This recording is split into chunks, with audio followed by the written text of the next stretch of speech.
He's been one of our top stand-up comedians for going on 2 decades. He's delivered incredible performances in a series of acclaimed films like American Splendor, for which he was nominated for Best Supporting Actor by the Independent Spirit Awards, and Dwayne Hopwood, for which he won Best Supporting Actor at the 2005 Bend Film Festival. You've also seen him in Wet Hot American Summer, Zoolander, and Feast, and classic television series like Curb Your Enthusiasm and NBC's 30 Rock, which returns for its next season this Thursday, April 10th. His new film, Chapter 27, is currently in release, and he has a slew of stand-up gigs throughout the month of April in the D.C. area. It is a great pleasure to welcome Judah Friedlander to Movie Geeks United. Judah, are you with us? Yeah, how you doing, man? How you doing, buddy? Welcome to the show. Pretty cool. That was a hell of an intro. Well, you deserve it, my friend. You're a world champion. Yeah, That's I mean, true. I am yeah. a world champion. First of all, I wanted to start out. I want to know what your dreams were as a kid. If you had always dreamt of being a stand-up, or did acting play a role in that at first? Or? I was always into the arts when I was a kid. My mom did a lot of art, and so I was always into that, and I was always into sports. And I think even I was into comedy stuff without maybe even realizing it. I used to draw like my own. I used to be big into the cartoons that would be in the newspaper and stuff, and I used to like try to draw my own and stuff like that. Yeah. And then in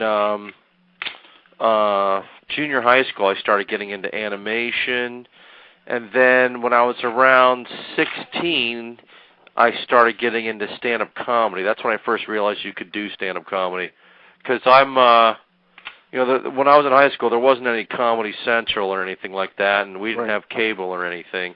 So the only time you'd see a comedian would be like, Steve Martin or Rodney Dangerfield or Bob Hope, but it never really occurred to you that you could actually be a comedian. Yeah. And then this one show came on late at night, and it just featured all kinds of unknown comics, and they would talk about how they're performing at this comedy club, etc. And then I was like, whoa, you can actually do this? I want to do that, And then, so that was when I was about 16. Then when I was 19 is when I first started doing stand-up. So prior to that, did you have any heroes in the field of stand-up? There was a guy named John Mulrooney, who was probably my favorite comedian before I started doing comedy. He's hilarious. I think he's still radio DJing and does stand-up some. And actually later, he in the late 80s, early 90s, he was pretty big. He hosted a show called Comic Strip Live. Yeah. He used to come on Saturday nights. And while he was funny on the show, I could tell they really restricted him, because live, the dude is just, hilarious. Yeah. But network TV would really kind of handcuff him. I can imagine.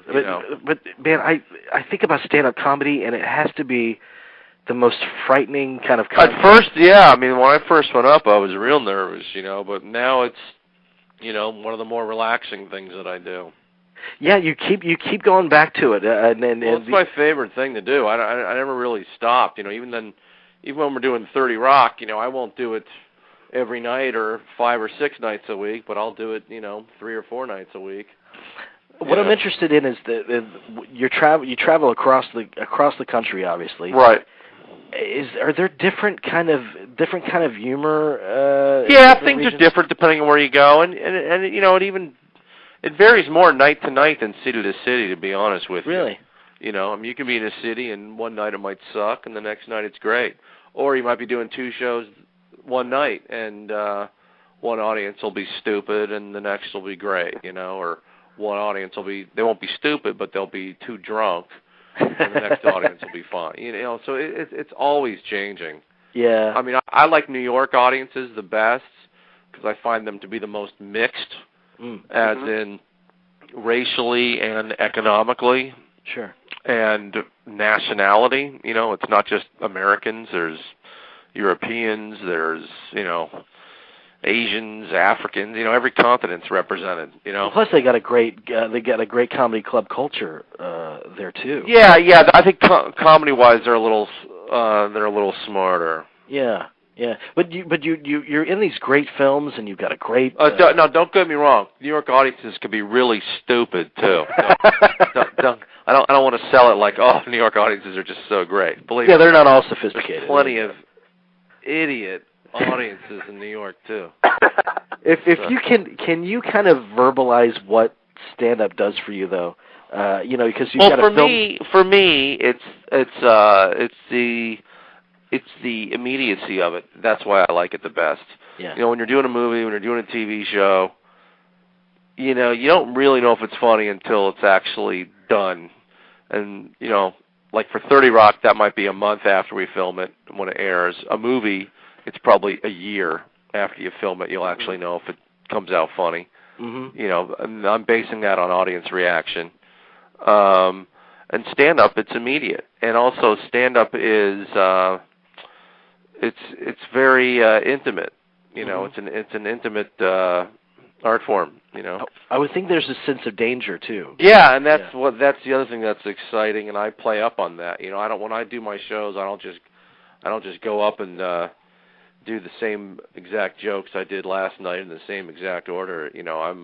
I'm playing off the crowd throughout a big part of my act, and to me, that's what live performance is all about.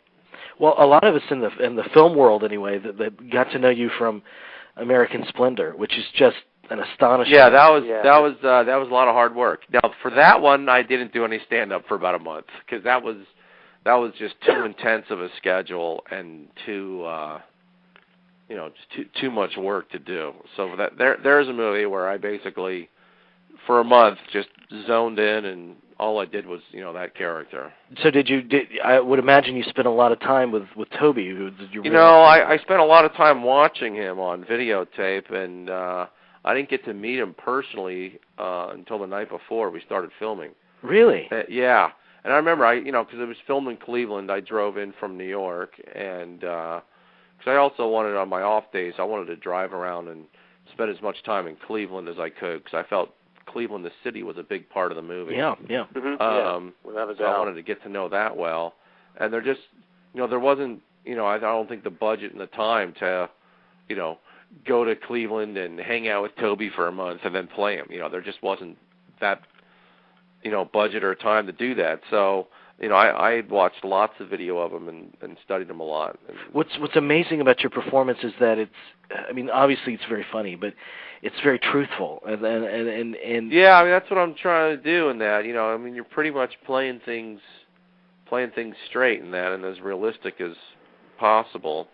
And so when I met Toby the night before, I had a lot of the physicality of him. I had to change my look for the movie and. Mm-hmm. Then acting-wise changed the way I talk and walk and stuff. But the night before when I met him, he gave me his whole life story from, when he was a little kid to present. And that really helped me get, the psychological and emotional side of him. That's what I was curious about, because it would be tempting just to tackle the mimicry of it, and I'm sure that's... Yeah, because it has to be more than that. You got to get the heart and soul of the person, too. Yeah.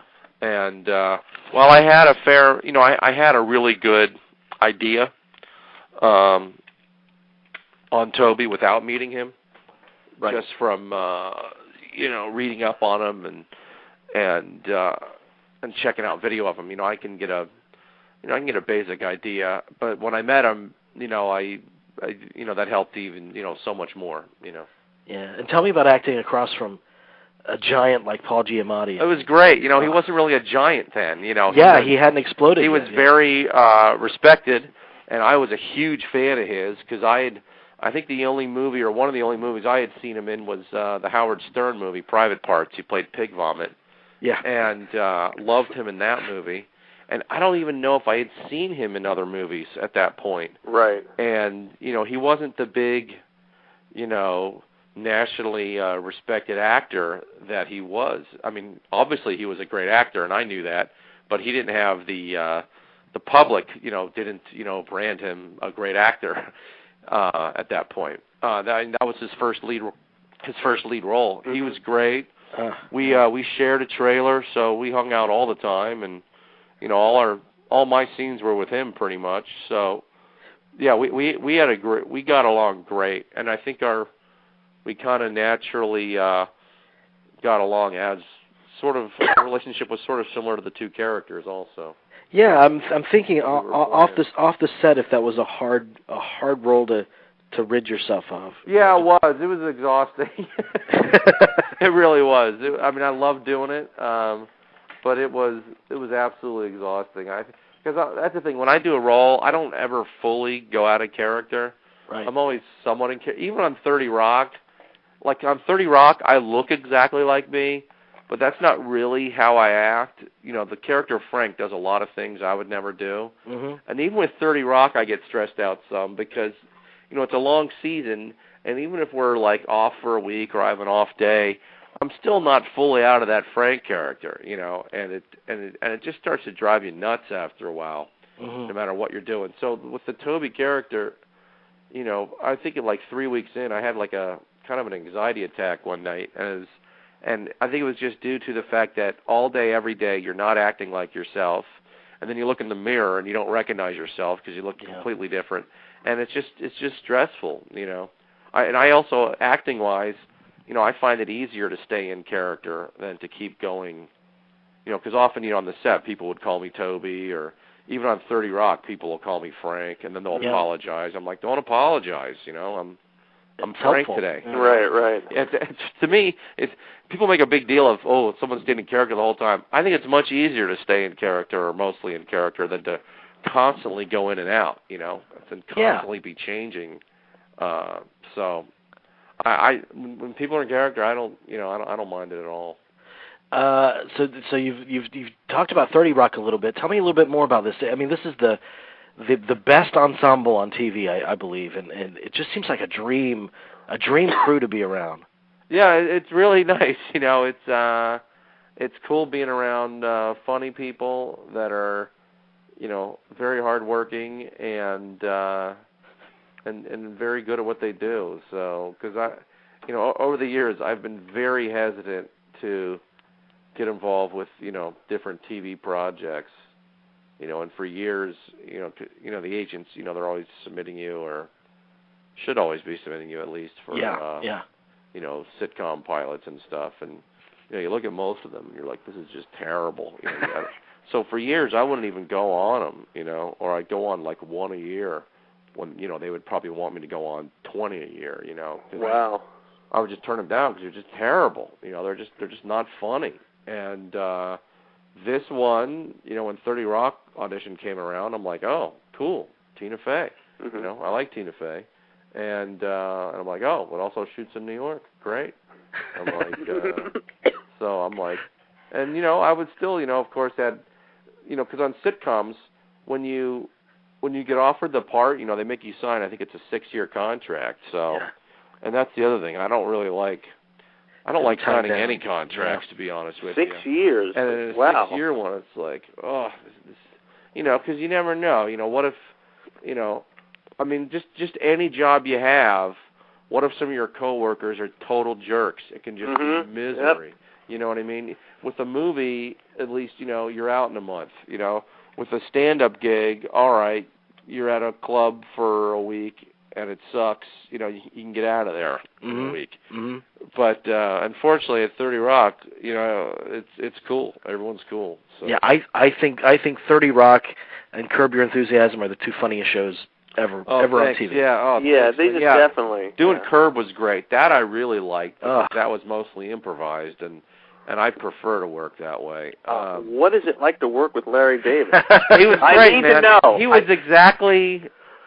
He's exactly like he is on the show. Oh my God! Except he's a nice guy. Okay, that's good. That's good. You know what I mean? But he's exactly like he is as far as the you know, the neurosis and stuff. Oh my God, that must be. Oh my well, God. That show was fun because they keep it real low budget, and they have like one communal trailer for everybody, so you kind of get to know people and hang out, and instead of everyone being off in separate rooms, everyone's just kind of hanging out in one trailer or whatever. Right.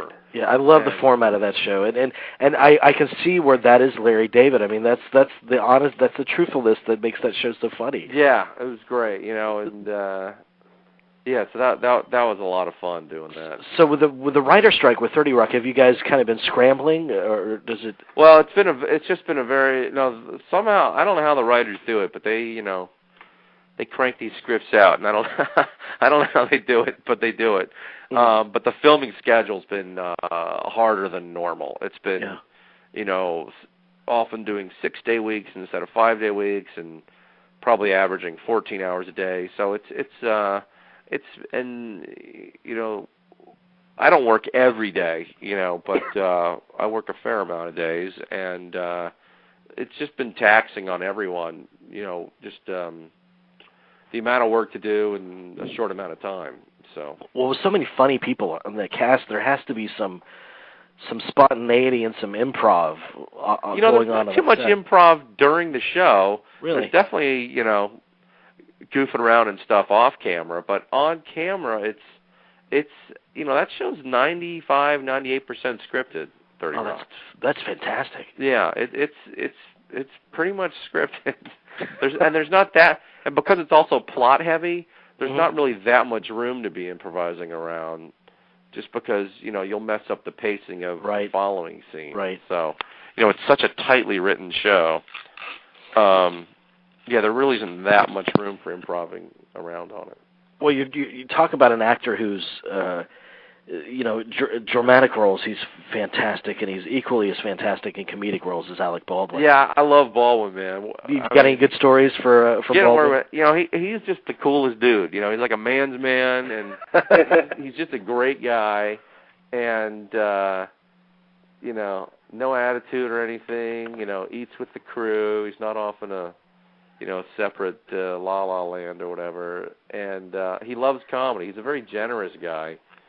Because sometimes you work with people, and they might be great actors, but they're constantly wary, and they're afraid of being upstaged or whatever, so they tend to hog scenes instead of share scenes, which is not good for the ultimate project, I think, because the way I always look at film and TV, it's a team effort, and and Baldwin is a very generous actor. I mean, I remember one scene.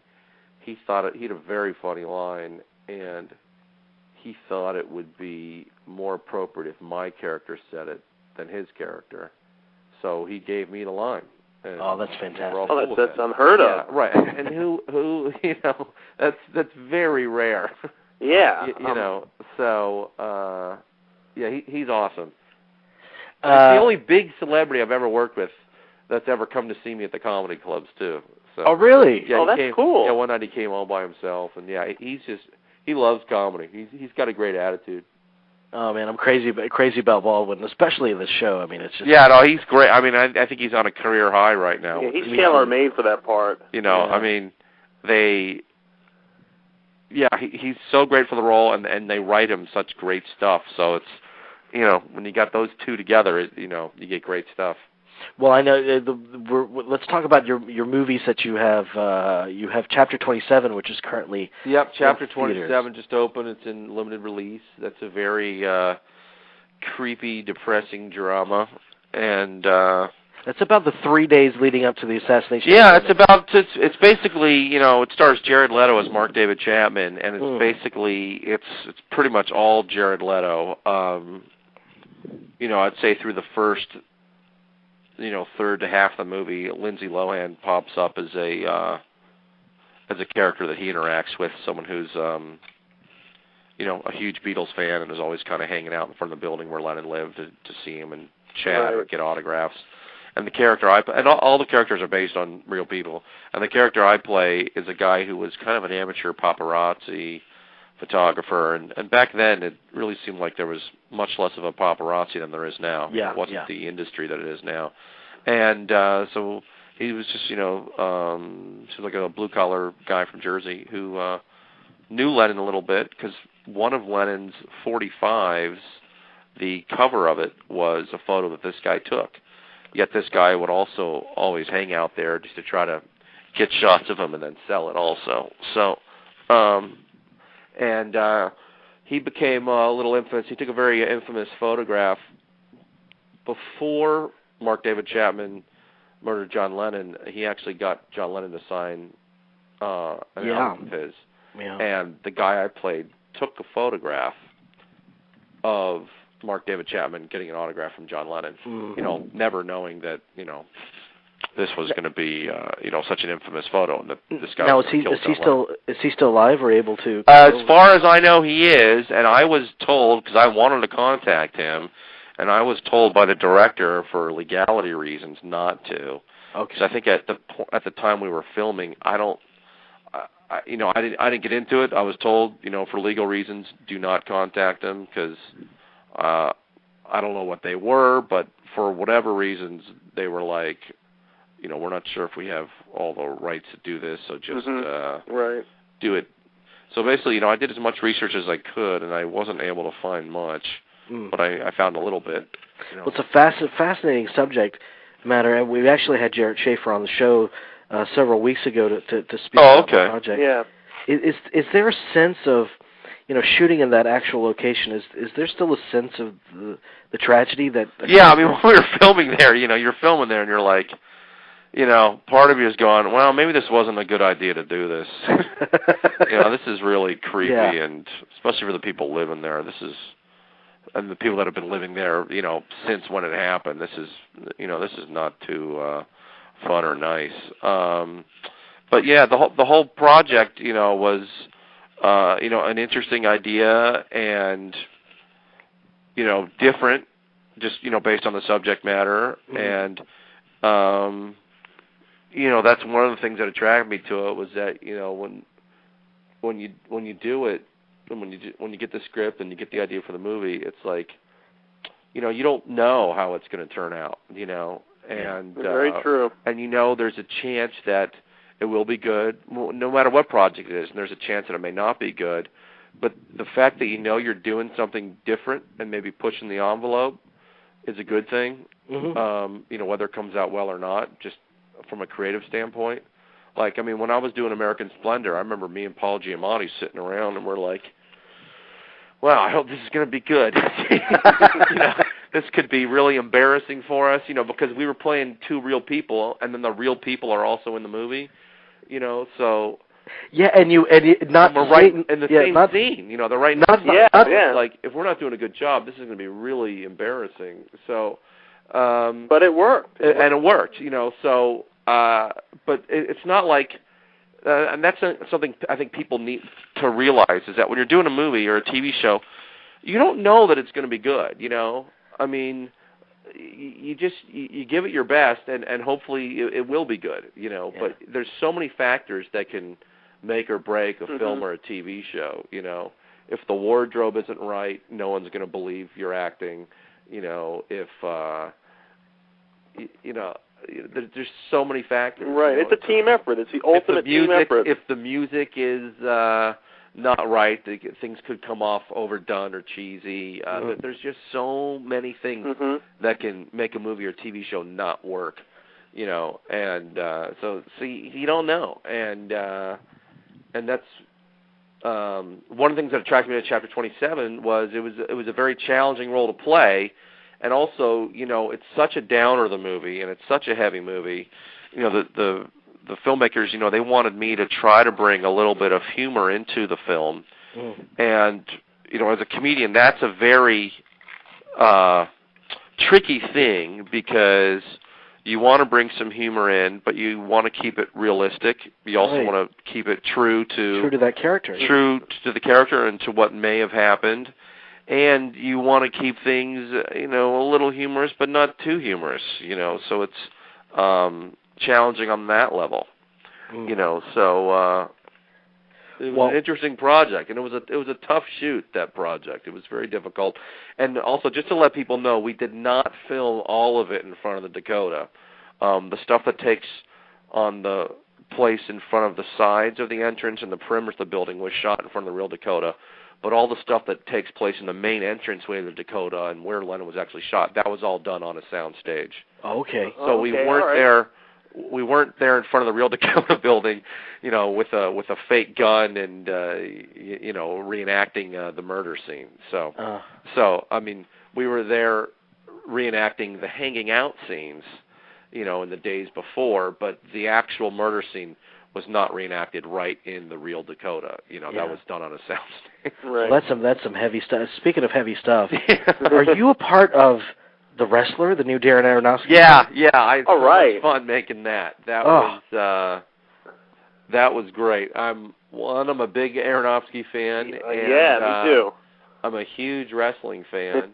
And this one stars Mickey Rourke. And I'm a big Mickey Rourke fan. It's got everything going for it. When I got the audition for this, I was like, okay, I have got to get this. And when I went in for the audition, I did a lot of, prep work on it.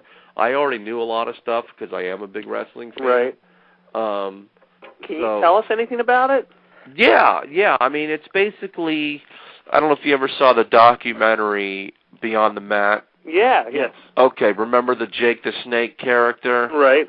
And the Terry Funk character? Mm-hmm. It's a little similar. Mickey Rourke plays a guy a little similar to those guys. He's perfect for that. Probably more like the Jake the Snake guy. He's perfect for that.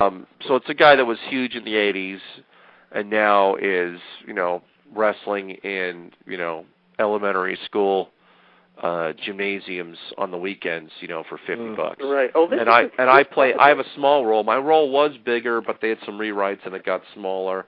I play a small time independent wrestling promoter who puts on shows in junior high schools and stuff like that. And we probably get I'd say 15 to 50 people coming out to matches.